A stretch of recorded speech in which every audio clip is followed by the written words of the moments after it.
Hello, I am J-Dog John Karstrom. Hi guys. Hey, let's say hello, of course, to some new fans, and that's a big part of who we are, welcoming more to our garden community, a great garden community.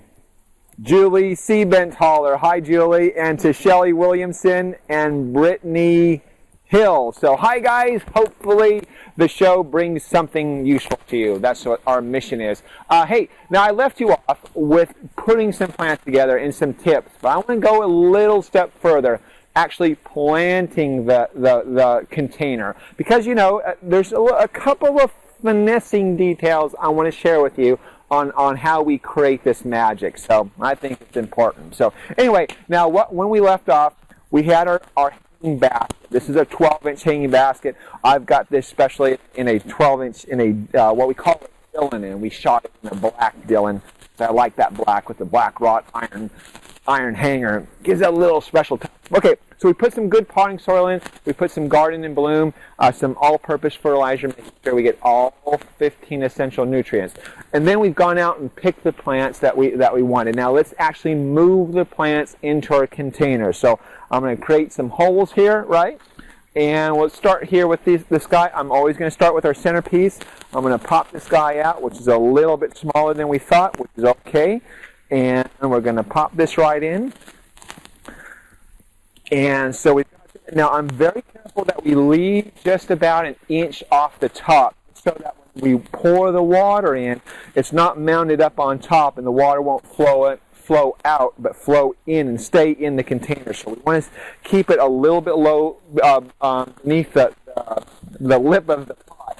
Now I go for the biggest containers first. So I got this centerpiece. Let's do this hookah. This is technically in a gallon container. So let's move this out.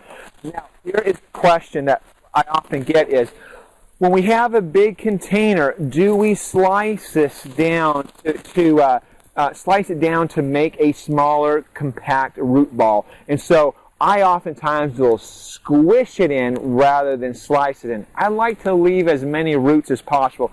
It's a little thing of me, but I have seen folks do this very well by shearing the roots. I like to leave as much, so I really kind of mush it. Now, when I go to the planting depth on this, I'm going to sneak this, and this is a hanging basket, of course. I'm going to sneak it a little bit lower than normal. That way I have the leaves coming out the top, so it already looks a little bit, what do I want to say, hangly-dangly out of there, so that it hangs a bit rather than being much more upright versus the centerpiece. Let's do the next big thing here. So I'm going to do another foliage type right here. So I'm going to take this guy, it's a little 4-inch. And again, same question. I dig in a little bit, and this is going to go a little bit deep because this is a mounding. So I'm going to plant it a bit deep, just right at that level. I'm still keeping an inch of lip there so the water can run in there, and I backfilled on there. So I've got a 1, 2, and I'm looking for my 3. So I'm going to dig a hole there, and I'm going to pop this holly fern out.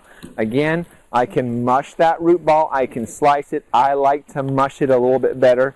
Now this one is very upright, so if I plant it like this, it's competing with the centerpiece. I'm going to take this out and go much deeper, just so we can get that effect nicely. It won't hurt the plant at all. So you see how a little bit deeper how that makes it. So, and I'm going to move this over just so I have some space in between these guys, so I can put a few dessert items, what I call. So now we've got the skeleton down, the 1, 2, 3. We've got a nice foliage contrast in all of them. So if we didn't do anything more, it would be okay. And I've kind of mixed the foliage into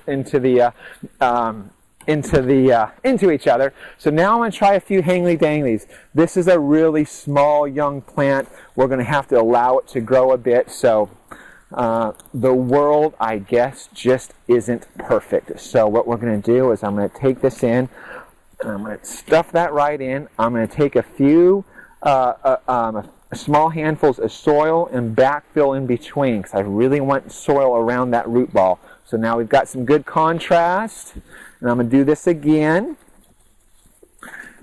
Now also, since I'm here in between, this is a great time where I can plant my empty 4-inch container.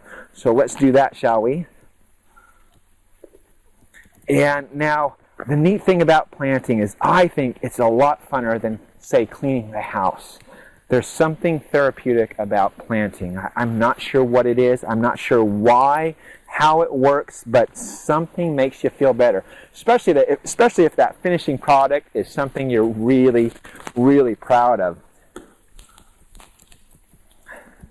You know what? I think, as a matter of fact, some of the nicest days in the garden is when you actually get a compliment from somebody about your garden. Don't you think so? There I've got that little 4-inch planted in there.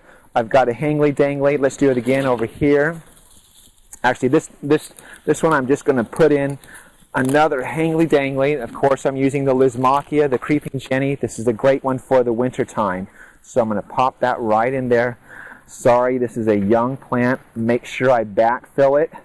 And then I'm going to press down just to make sure I get that nice lip so the water can flow. So we can pop in another 4-inch here.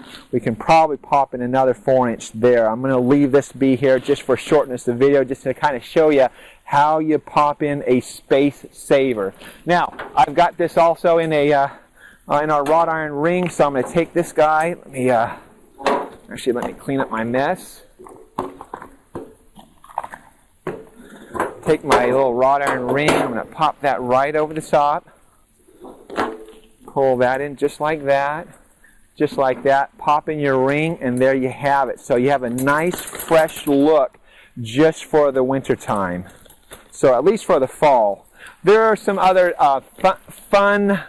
Let me see. I'm just going to hang it right up on this hook here. By the way, we've got those great hooks that can turn your pot in for the winter time as well. So anyway, also because the light conditions are so low. Anyway, that is the show for today. Hopefully it helps. It maybe gives you some little of the finessing details that we use over here at the GC. Here is your quote for the day. Do you have the right quote? Yep, here we are. Here is your quote for the day. Unless you didn't find that show at all useful, look at everything as though you're seeing it either for the first or last time. Thank you very much, Betty Smith. Guys, that's the show, but always live your passion. You see me right out of the sun.